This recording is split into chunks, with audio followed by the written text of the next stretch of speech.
Welcome to the Big D streams. It's been a little while since we last spoke. I believe it was last Monday that we had a little chat, and the Big D is pleased to be talking to you again. But I mean, it's a little bit strange because not a lot has happened at Manchester United really in this past week, I would say, which is actually quite frustrating. But tonight, anyway, we'll have a little chat, we'll have a little moan, we'll see what's what, and then, as ever, any questions, anything on your mind, please, the Big D always wants to know what is on your mind. I fancy it's going to be a little bit of a quick one tonight, mainly because we don't have a lot to talk about, unless we get lots of questions, in which case we shall play it by ear. But as ever, thoughts in the chat. The Big D reads all of the chat. He's always interested in what is on your mind. Yeah, so tonight we're going to be talking about Garnacho. We're going to be talking about Ashley Young. Blast from the past there.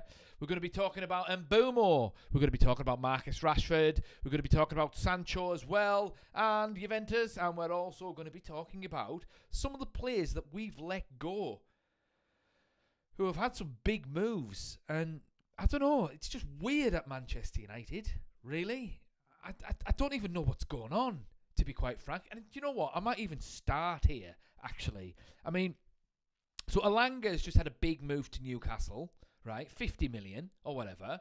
And apparently we get, 15 or 20% of that. So, I mean, it's nice that we're going to get 10 million for him on the back end of this deal. Fair enough. But I remember him being quite good. Why did we let him go?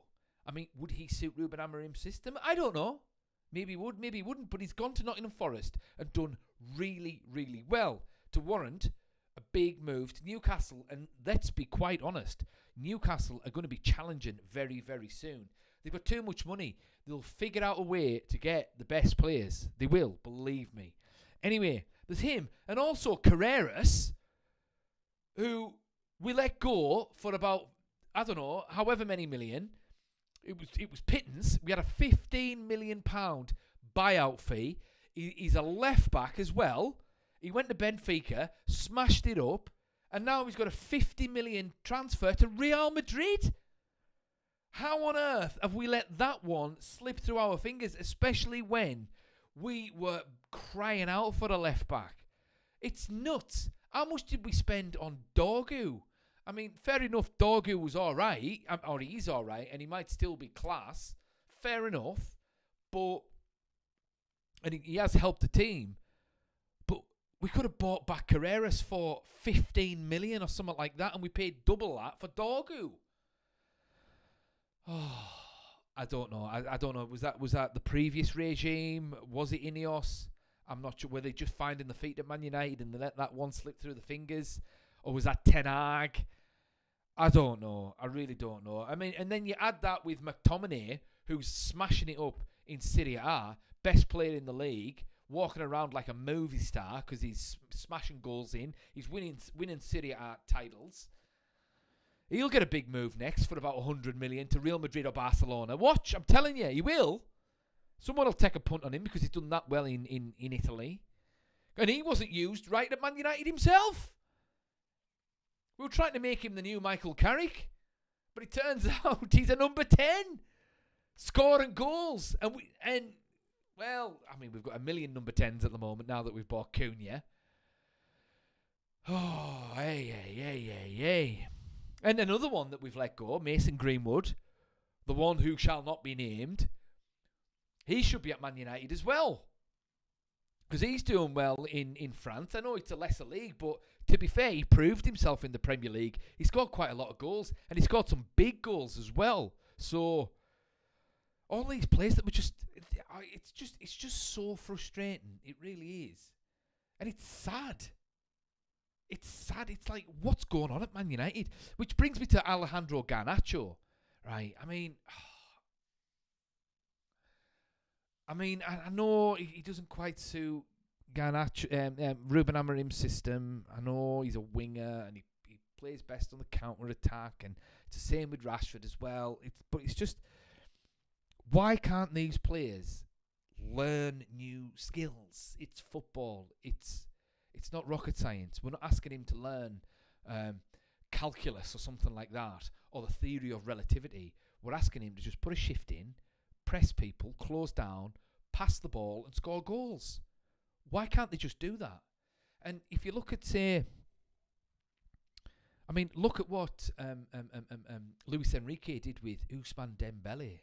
He's going to win the Ballon d'Or this year. And he just taught him how to press. That was it. Taught him how to press and be a link-up man and just be a bit more of a team player. And what happens? PSG walk the Champions League, and then they get to a FIFA Club World Cup final, which they should have won, really. But it was just one game too many for them, because they'll be knackered because they've got to the final and won everything, or at least got to the final of everything that they've played in, and they've won everything that they've played in, bar the FIFA Club World Cup. And that's all because Enrique got the best out of all these young players. So why can't people like Garnacho and Rashford look at that and just listen to what the coach wants and just do it? Why can't they do that? Because, which brings me on to Rashford. It's looking like Barcelona are going to go for Marcus Rashford, which is news to me. Why are they going for him? He's not better than anything that they've got. But if they're going to go for him, does Marcus Rashford really think he can go to Barcelona, that Barcelona team now, and think that he can't put a shift in? I don't get it. And apparently, Marcus Rashford came back for pre-season earlier than what he was allowed to, because he was given extra time off to find a new club, but he came back earlier anyway to show a little bit of dedication. And it's like, why couldn't you do that initially? Where was your dedication, 6, 7, 8 months ago? What's going on? But it just kind of shows you what happens when footballers, they're in an environment that gets the best out of them, but also that's merged with the player engaging in what's going on and putting the effort in and learning new skills. Because you could look at Ousmane Dembele. If I remember correctly, he's always been a Football Manager wonder kid, an absolute gem, and you'll be able to get him for a reasonable price as well. But in real life, he always seemed to struggle for one reason or another. And I think that might have been an attitude problem, And I remember watching a podcast it was the Rio Ferdinand podcast on Rio 35 or whatever it is on YouTube. And I strongly recommend you check out Rio's podcast or his YouTube channel. It's really good, to be fair.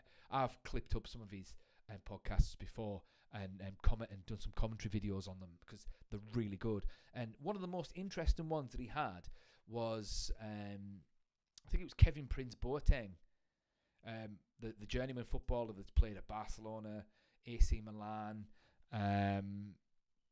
He's been all over the place. And let me just double check on this one, because I want to make sure I get the right footballer. Because it was really good, and he was talking about the attitudes in the Barcelona and the AC Milan locker rooms. Let's have a look. Is this the same guy?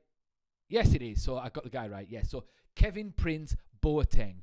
He talked about when Lionel Messi was at Barcelona for his last maybe couple of seasons, and he almost had a negative effect on the locker room towards the end, because Lionel Messi was so good and because he was so revered, and he could just score 30 goals, no problem, and get 30 assists a season. Everything just went through him, and he could just do it, right?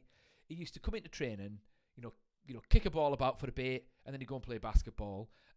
Before a big game, he'd be in there taking selfies, and he'd be talking to his family and not really paying attention to the coach and all of this, and then he'd go out and score a hat-trick. But he was just Lionel Messi. He was brilliant. But unfortunately, that had a negative effect on the young players at the time. And one of the young players at the time was Ousmane Dembele. So he didn't really sort of fulfill his potential at Barcelona, because perhaps his attitude wasn't right, and he didn't understand that he can't do what Lionel Messi could do. So it's almost like he needed to go to another environment to sort of recalibrate and then put the effort in and just be a lot better and all of that. So anyway, he goes to PSG, And Luis Enrique tries with him what he tried to get out of Kylian Mbappe. But Kylian Mbappe, because he's the superstar that he is, just didn't quite take on board what Luis Enrique wanted him to do, and that's press and be more of a link-up man and be more of a team player and all of this. Plus, he wanted to go to Real Madrid at that point as well. So he got Dembele to do that role, and what does he do? They win the Champions League, and he's probably going to win the Ballon d'Or, and quite rightly, because he's been absolutely class for PSG this year. But the point I'm making is, can that happen to Rashford at Barcelona? Can that happen to Garnacho, wherever he ends up? I don't know. It's last chance saloon for Marcus Rashford, I'll tell you that. And I'll tell you something else as well. If he goes to Barcelona and becomes an absolute world beater, I will stand myself in a corner with a dunce hat on. I'm telling you now. I'll do it live on this stream. I wouldn't be surprised if that happens, to be honest, because it probably will. He's had enough at United, and he'll go there, and he'll be rejuvenated, and he'll be playing passy and tippy-tappy with Lamine Yamal and Rafinha and Lewandowski, and he'll feel like a big shot and all of that, and he'll just rise to the occasion, and he'll score 30 goals or something like that. And it'll be the same with Garnacho. He'll go somewhere else, and the same thing will happen there as well. But speaking of Garnacho, apparently he's rejected the chance to go to Al Nassr and link up with his big hero Cristiano Ronaldo. I don't blame him, to be honest, because he's still young. He is a talented player. If he could just sort of get rid of that chip off his shoulder, I think he'll do really well. But I can see I've got a few people watching the stream. Guys, as I say, just remember, if you've got anything on your mind, if you've got any questions, if there's anything on your mind, the Big D wants to know what it is. The Big D is always interested in what is on your mind. So please, thoughts, questions, in the chat. The Big D will give you the shout out, not a problem at all.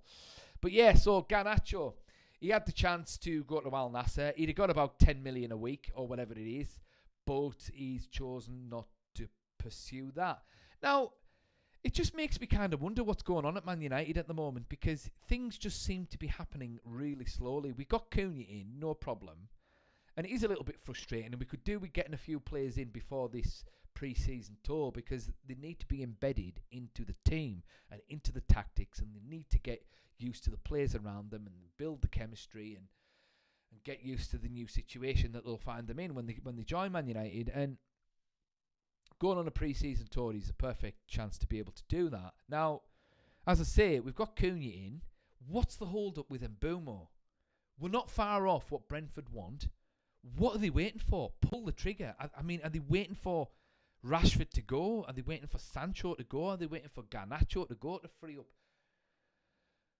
wage space and to get some money in or something? I don't get it. I really don't get it, because they've already offered something. So where's the breakthrough? Now, I'm not too concerned necessarily, because I still maintain I don't think Man United need too much to be competitive next season. I'm not saying they're going to win the league, but to finish top 4, I don't think they need too much. We need goals. We definitely need goals. Getting a Cunha will help with that. Getting a Mbeumo over the line will help with that as well. Then we need the number 9. So I really want to know what the hold-up is with Mbeumo, because it can't be a PSR thing, because the PSR window has reset. That reset, I think it was last week. I think it might have been last Tuesday or the Tuesday before.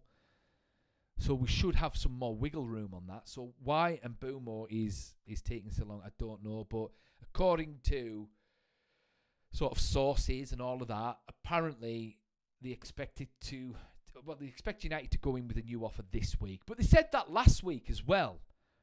I mean, I predicted United would have him by last Friday. Or was it the Friday? No, it was the Friday before, and it's still nothing happened. So who knows? Who knows? And other people are getting other players in. I mean, Ekitike Newcastle have put a bid in for Ekitike. Although I'm not too fussed about that, because I didn't want to pay 80 million for Ekitike at this point. But the point is, Newcastle are getting him in, and they've already got Elanga in as well. Looks like Gyökeres is going to Arsenal, so we've missed out on a striker there.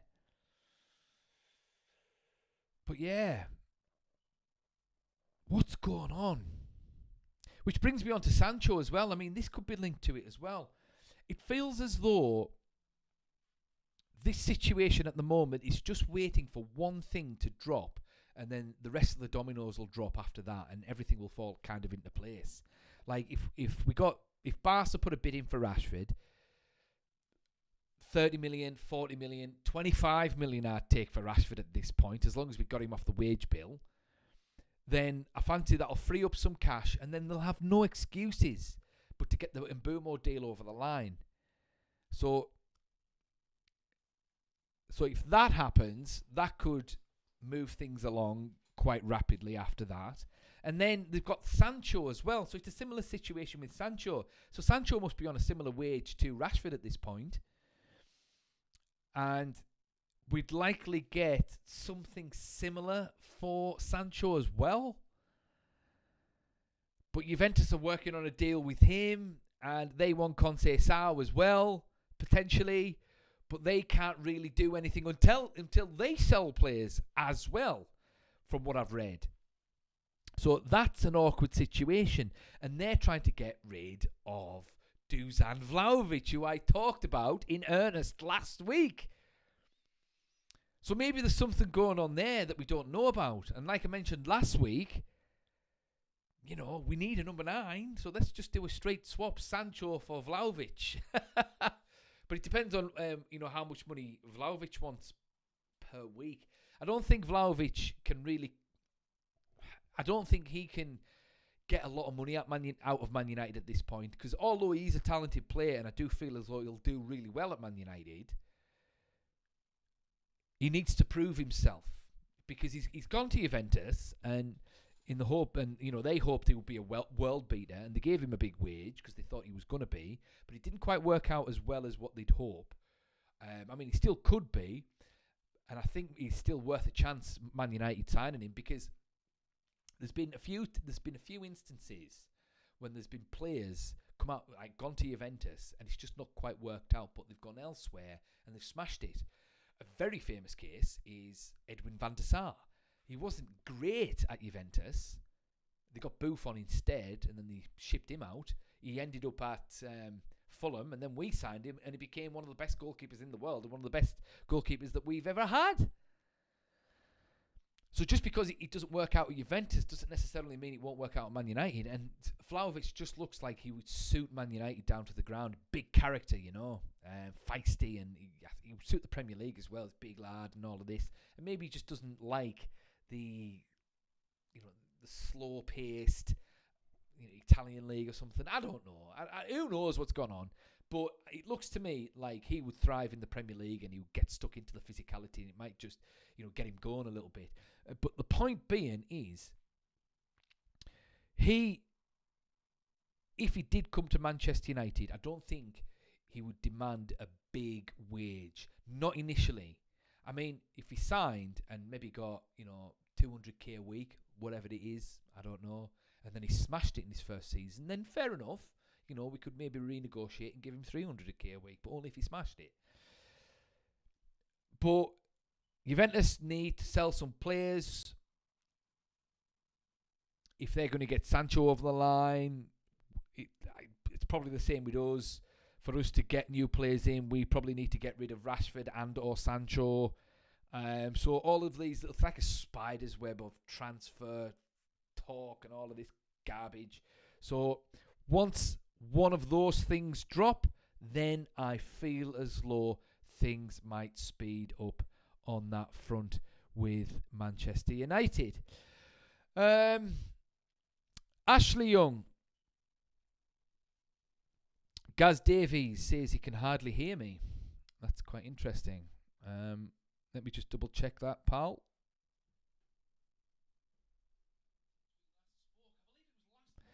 Well, Gaz, thanks for bringing that up. I'm just checking it my end, and it seems to be working my end, mate.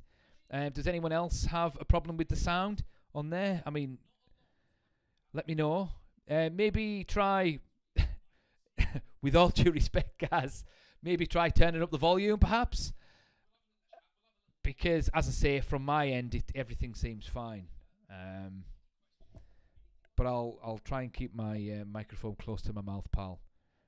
But, yeah, so any questions, any concerns, anything at all? If you disagree with anything that I've said so far, please put it in the chat.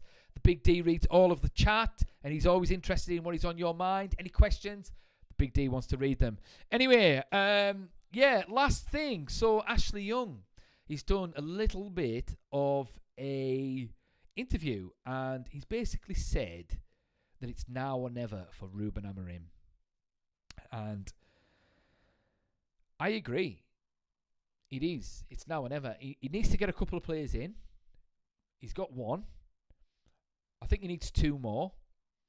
If he gets those two more, then he's got no excuses for next season. Now, I'm not necessarily saying that Ruben Amorim needs to win the league straight away, but there needs to be a dramatic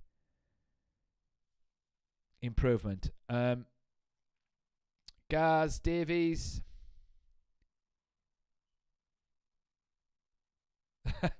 I can hear you. Just have to have my volume super high. No probs, lol.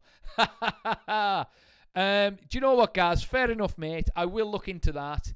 To be honest, I've got my eye on a new mic anyway, to be fair, so maybe that's got something to do with it. But thanks for the heads up, pal, and I will certainly look into that for you, mate. No problem at all. But yeah, anyway, so back to Ashley Young. Yeah, so now whenever for Ruben Amorim. Yeah, I agree. He still needs two more players. If he gets two more players, then he needs to make a dramatic improvement. Ruben Amorim, that is, this season. Now, they don't necessarily have to win the league, but he does need to be floating around top four, and they need to be playing some good football as well. And I think that is possible. Ruben Amorim's second season, historically, at Sporting Lisbon, so I'm told from some of my followers or subscribers on YouTube who are Sporting fans and they keep an eye out on Manchester United because of Ruben Amorim, they have said categorically that Ruben Amorim's first season, wherever he's gone, it's always absolutely shocking. Shocking because of his system. And he doesn't mess about. He says you need to adapt to this system or you're out. And he just culls players who are not going to adapt to his system. He's ruthless, apparently. And I think he's shown that with this United team. He's been ruthless with Garnacho. He's been ruthless with Casemiro. He's been ruthless with Marcus Rashford as well. And out of those three players, there's only been Casemiro that's rose to the challenge, and he was quite good towards the end of last season. But they always say that in the second season, once he's got some players in that he actually likes and that can play his system, there is a dramatic improvement. And that's been the same at everywhere he's gone so far. And the pattern seems to be replaying itself at Manchester United so far. But that all depends on how he plays or how he starts this new season. It'll be very intriguing to see how we go. Now, I would say he's got until maybe October to make that dramatic improvement. If he doesn't improve by October, I think the knife will be coming out for him, to be quite honest. But only if he gets the signings that he wants this transfer window. Now, I do not buy into this notion that a new manager needs 4 or 5 windows. They don't.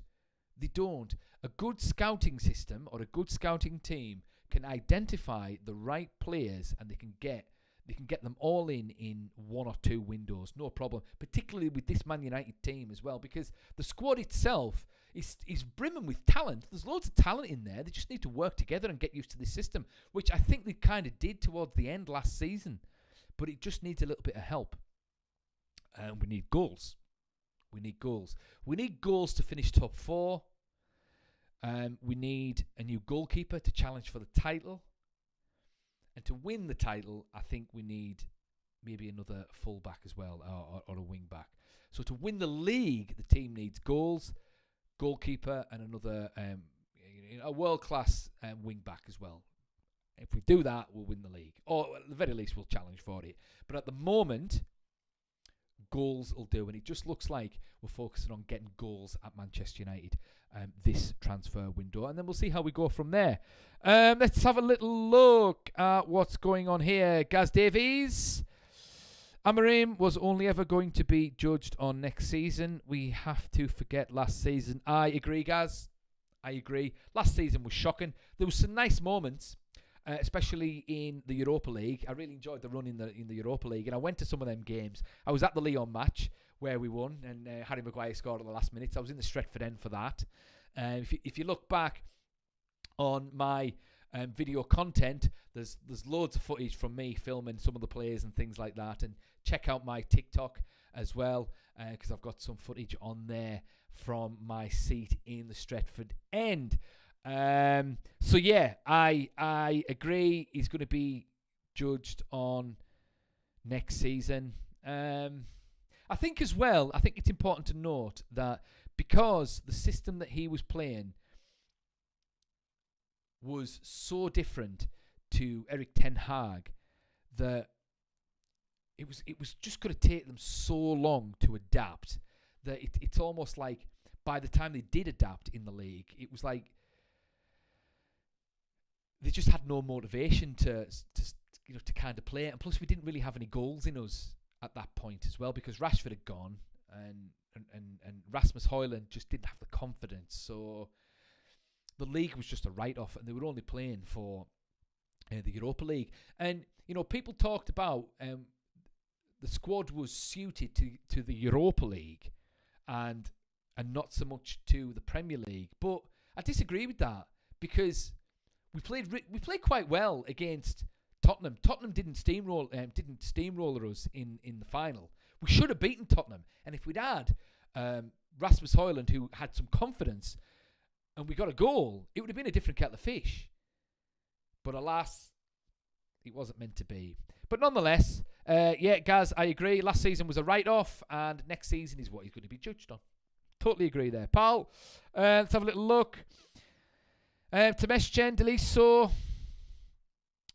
United, I liked Moise Keane, Emi Martinez, Henderson, Malik, Fofana, and Mbeumo. Rios to United is better for next season. Please, Ineos, make a plan. Moise Keane. I'm not a fan of Moise Keane. He's good on Football Manager, but I'm not a fan of him. He didn't really do much at Everton. And I don't know, I got a sense he's got some attitude problems, and we're kind of trying to get rid of the players who have got attitude problems, Temesgen. So, yeah, I'm not sure I would agree on that one, pal.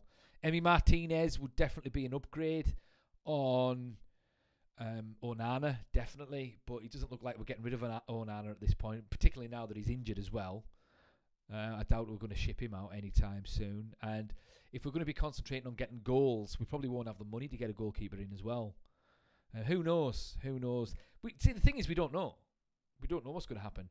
Personally, I want Diogo Costa from Porto. He's the Portuguese number one. I'd take him. Apparently, we were bizarrely linked with Donarumma. But I can't see who's getting Donarumma, especially after he's just played a Club World Cup final, and also he's just won the Champions League with PSG. But you never know, he might want a new challenge. He might want to play in a top-flight league, because he's won the Champions League now for PSG.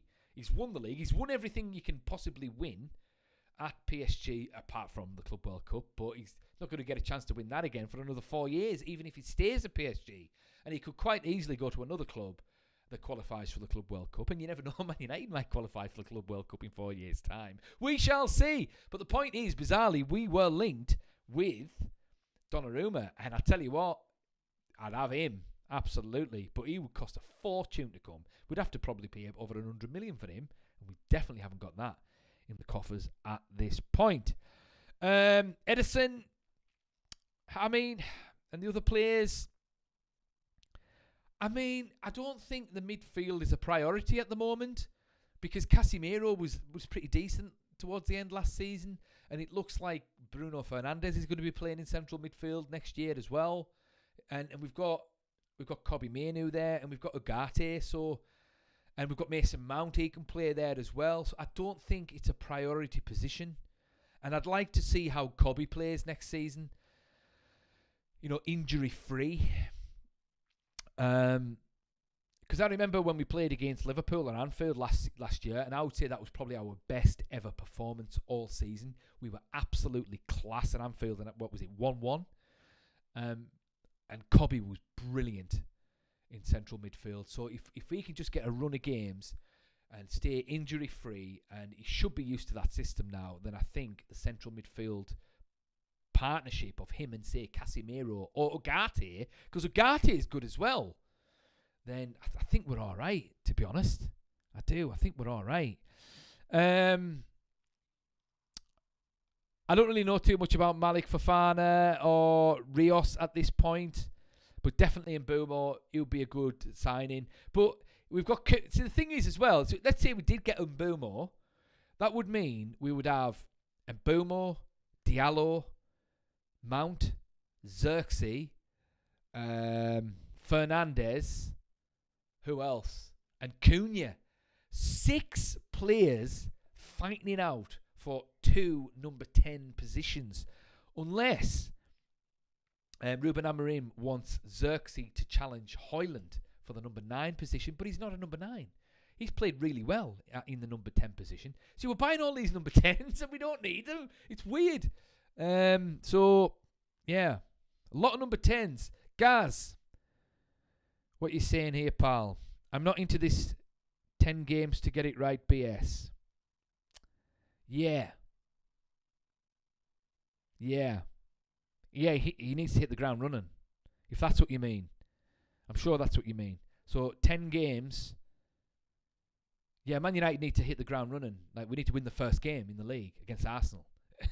Or at least draw. We need to at least play really well against Arsenal in that first game of the season and get at least a draw against them. And then we need to be, shooting straight up the table in that first 10 games. None of this 10 games to get it right. I agree, if that's what you mean, Gaz.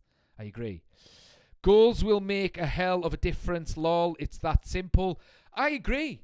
I mean, people talk about, United need a complete revamp. You need to get rid of 10 players and buy 10 players. No, we don't. I'm a big believer in one man doesn't make a team, but one man can make a difference. And if we get one player that can bag 30 goals in this Man United team, and that's all we got, we would skyrocket up that table. Because if we all of a sudden realise that we can put the ball in the back of the net, the confidence in the whole team will just spread. And everyone will start playing better. And there were so many times when I was stood in the Stretford end last season when we would absorb an attack and say Dalot would get the ball. He'd look up and there was no one up front because Rasmus Højlund was helping out in defence. And it's like, what are you doing? Somebody needs to stay up front and they need to be a focal point for the team so that when players like Dalot's got the ball, he can hoy it up front and we can, blitz someone on a counter-attack. Please excuse the Big D. The Big D is getting a little bit riled up here talking about all this because it's a simple game. And you're right, Gaz. I agree. Goals would make a hell of a difference. I've got 10 people looking at this stream right now. If you've got any questions, if you're getting as riled up as me, please put it in the chat. The Big D reads all of the chat, but he needs a drink. And no, the Big D isn't sponsored by Buxton, but if Buxton would like to sponsor the Big D would happily drink a bottle of this on every live stream because it is lovely.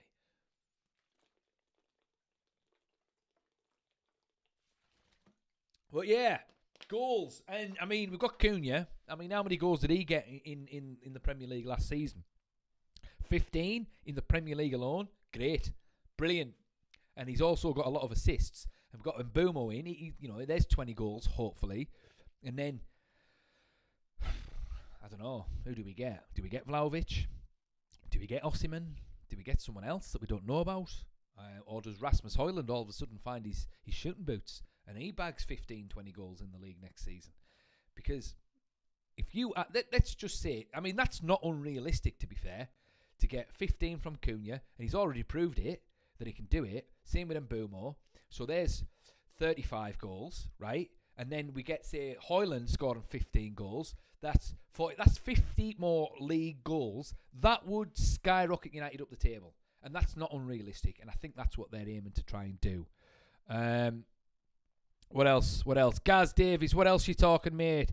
You're talking a lot tonight, pal. I like it. You've got some good chat there, mate.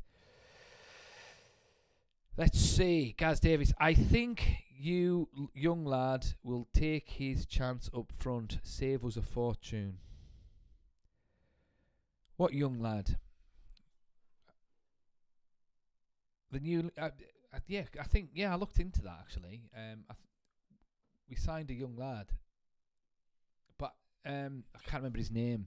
But I don't think he'll be going into the first team. We signed a couple of young lads, to be honest. But, I know who you mean. Yeah, he'll be playing in the under-20s, mate, I fancy.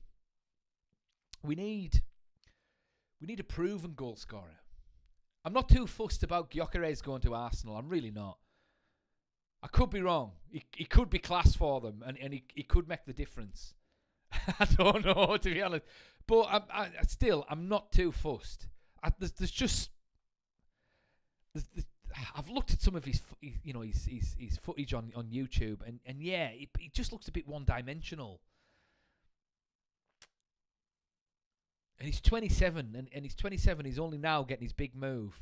But then again, Virgil van Dijk didn't get his big move until he was about 28, 29. And he went on to do really well, obviously, for the Scousers. So he could just be one of those players, If I could have anyone,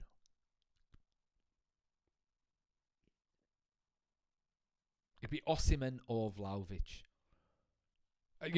In terms of a realistic target. I mean, if I could have anyone, then who would you get?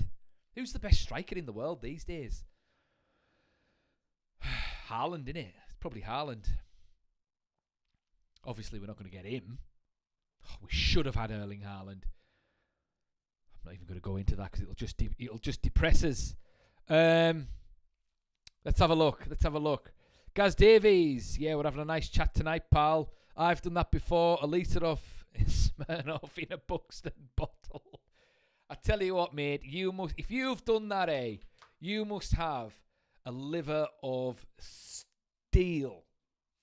Because I remember when I was at university, believe it or not, the Big D's university educated.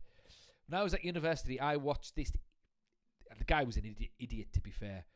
He drank I think it was a half a bottle of Jack Daniels, as a dare, and he nearly killed himself. So do not try that at home. Do not, because the guy was in bits. He survived, but just. So, Gaz, it's nice to see that you survived your little Smirnoff thing. So, please don't do it again, Gaz, because I've enjoyed our chat tonight. Let's talk some more in some other live streams. And I need another drink.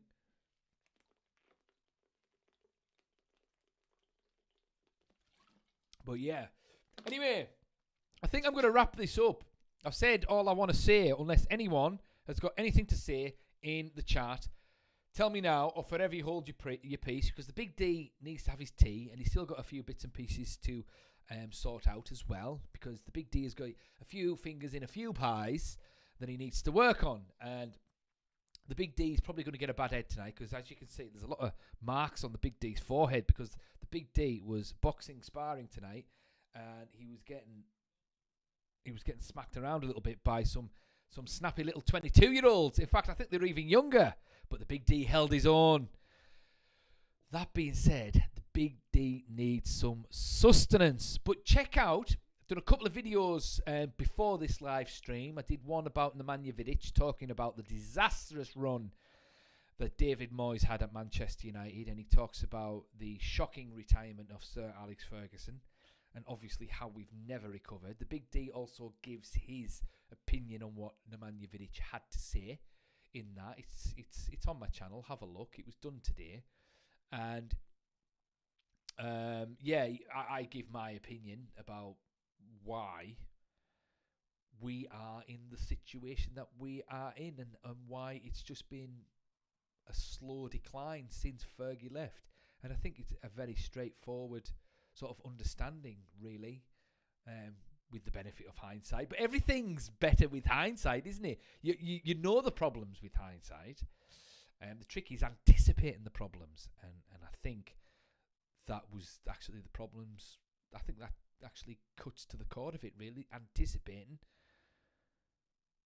That's what Man United didn't do. They didn't anticipate what would happen when Fergie left. So, but there you go. But check out the video. It's good. And I've also got a little clip from last week's stream as well about Dusan Vlahović going to Man United and why he would be class at Man United, and you know why he would suit the club, why he would suit the Premier League, and a little rundown on his stats, his physicality, his attributes and whatnot. It's actually a nice little video as well, so I would recommend you check that one out as well. I'm going to be sticking up some shorts as well. Please check out my TikTok and my Insta.